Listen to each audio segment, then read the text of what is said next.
নমস্কার বন্ধুরা, আরেকটা নতুন রেসিপি নিয়ে আপনাদের সামনে চলে এসেছি। দেখুন কি বানাচ্ছি। রেসিপিটার নাম হলো মটরশুঁটি আলু দিয়ে পরোটা বানাবো। আলুটা মাখার জন্য আমি অল্প ভাজা মশলা নিয়ে নেব। তো ধনিয়া আর শুকনো লঙ্কা আর জিরা আমি অল্প ভেজে নেব।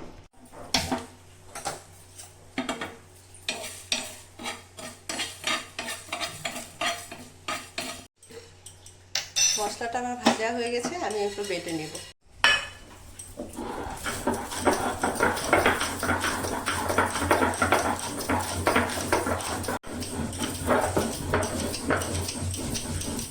মশলাটা বাটা হয়ে গেছে, আমি উঠিয়ে নেব।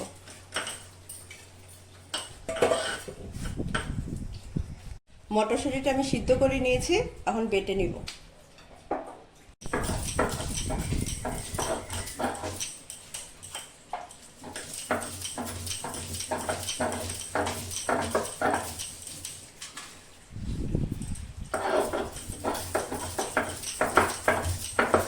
মটরশুঁটিটা আমার বাটা হয়ে গেছে, উঠিয়ে দেব।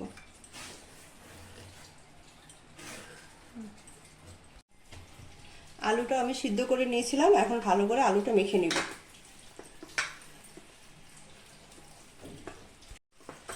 আলুটা আমার মাখা হয়ে গেছে, এখন আলুতে আমি কি কি মেশাবো আপনারা দেখে নেন। মটরশুঁটিটা দিয়ে দিব, পেঁয়াজ দিয়ে দিব, কাঁচা লঙ্কা দিয়ে দিব, ভাজা মশলাটা দিয়ে দিব,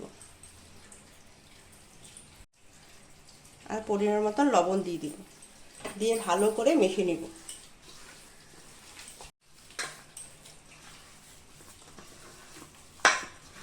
পুরটা আমার রেডি হয়ে গেছে, আমি এখন অল্প রেখে দিব।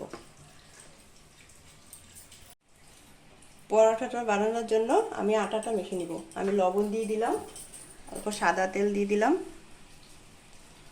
ভালো করে মেখে নিব। ভালো করে জল দিয়ে মেখে নিব আটাটা।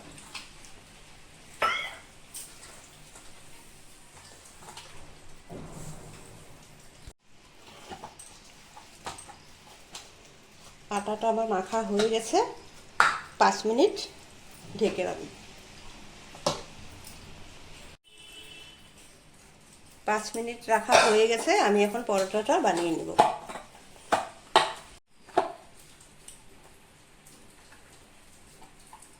এখন আমি পুরটা ভরিয়ে নেব। এখন আমি পুরটা এটার ভিতরে ভরে নেব।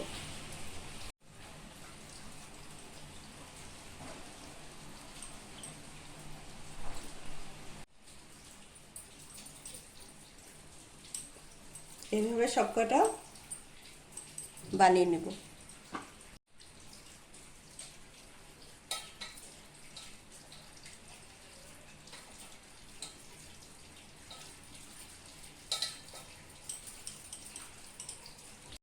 এখন আমি পরোটা কটা বেলে নেব।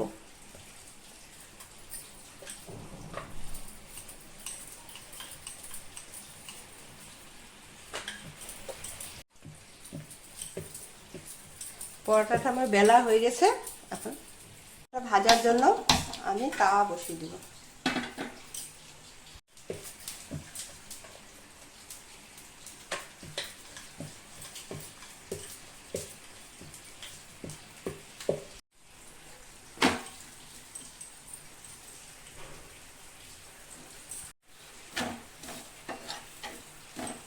পরোটাটা এক সাইডে ভাজা হয়ে গেছে, উল্টিয়ে দিয়েছি। এখন ভালো করে তেল দিয়ে ভেজে দেব।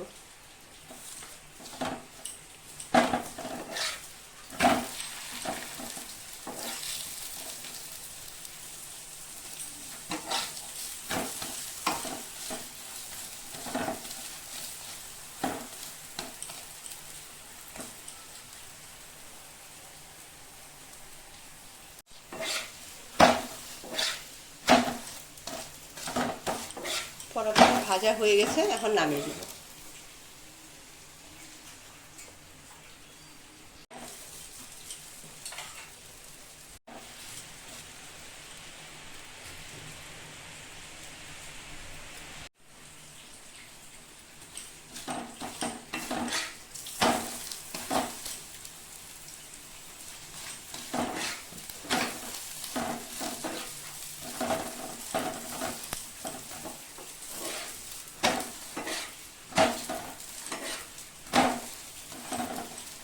এভাবে আমি সব কটা পরোটা বানিয়ে নিব।